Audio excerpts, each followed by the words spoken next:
নানুবাড়ি part 2 তে থাকছে আমরা পিকনিক করেছি, মজা করেছি, একসাথে ঘুরতে বের হয়েছি, এসবই থাকবে এই ব্লগে। আসসালামু আলাইকুম, welcome back my new another blog video. হুট করে আমাদের প্ল্যান হয় বাহিরে রান্না করার, যে ঘরে রান্না করবো না, আমরা এমনকি মাটির চুলোতেও রান্না করবো না, আমরা ইট দিয়ে ভাবে চুলো বানিয়ে রান্না করব। তাও আবার রান্না করবো বেগুন পোড়া এবং ডাল। তো আর কি, যেই কথা সেই কাজ, চলে গেলাম আমরা বাহিরে। বাহিরে যে দেখতেছিলাম সব কিছু শুরু হয়ে গেছে অলরেডি।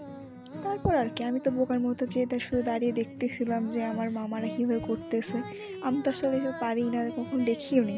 এটাই আমার ফার্স্ট টাইম দেখা, যে বেগুন কীভাবে পোড়াচ্ছে এরা। শুধু দেখতেছিলাম, আমার ভালোই লাগতেছিল। আমার এদিকে আমার মা মা খাচ্ছিল। তারপর আর কি, মাখানো দেখে বুঝতে পারতেছিলাম যে কতটা স্বাদ হবে। তারপর দেখি যে এখানে ডালও রেডি হয়ে গেছে। এই ক্লিপটা আমার নেওয়া হয়েছিল না। এই তো ভাত রান্না শুরু করে দিয়েছে, ভাতও অলরেডি হয়ে গেছে। তারপর মা ভাত মাখিয়ে দিয়েছিল, আমি সুন্দর করে শুধু খাচ্ছিলাম, টেস্ট করতেছিলাম। সবার সাথে একসাথে বসে বেগুন পোড়া দিয়ে খেতে খুব ভালোই লাগতেছিল। আমিও প্রথম খেলাম এটা। গ্রামের ভিউটা দেখেন মাশাআল্লাহ অনেক সুন্দর। পরের দিন বিকালবেলায় আবার আমরা পিকনিক করব বলে প্ল্যান করি। যে কথা সেই কাজ, আবার আমরা পিকনিক করতে চলে আসি। সেই উঠানের মধ্যেই আমরা আবার সেই মাটির চুলায় না, সেই ইট দিয়ে চুলা বানিয়েছিলাম, সেই চুলায় আমরা পরপর 3-4 দিন টানা 3-4 দিন পিকনিক করছি। পরে আমি আর অ্যাটেন্ড করতে পারিনি। ডিরেক্ট খাবার সময় আমি অ্যাটেন্ড করি, আমি ঘুমছিলাম। ঘুম থেকে উঠে খাওয়া দাওয়া করি। এদিকে দেখেন আমার মা কীভাবে বাচ্চাদের, এদিকে সে রাজহাঁসের মাংস রান্না হচ্ছে।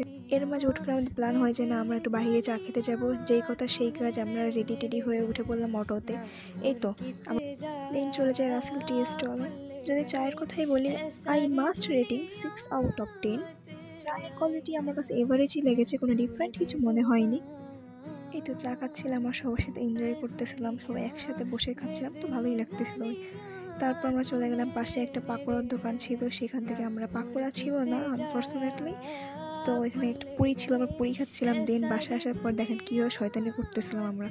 এই তো বোনরা যখন, কাজিনরা সব একসাথে হয়ে, আমাদের অবস্থা এরকমই হয়ে যায়। ভাই বোন একসাথে থাকলে এরকমই হয়। মজা করতেছিলাম। মজা করার শেষে আমরা খাওয়া দাওয়া শেষ করি। খাওয়া দাওয়া শেষ করার পরে এই তো ওইখানে চা খেতে তৃপ্তি হয়নি, আমরা আবার চা বানাই। চা বানানোর পরে এই তো বাবুকে নিয়ে খেলা করতেছিলাম। ডোন্ট ফরগেট টু সে মাশাআল্লাহ। আই হোপ আপনাদের কাছে ভিডিওটি ভালো লেগে থাকবে। অবশ্যই একটা লাইক, কমেন্ট, শেয়ার করে দেবেন। বাই।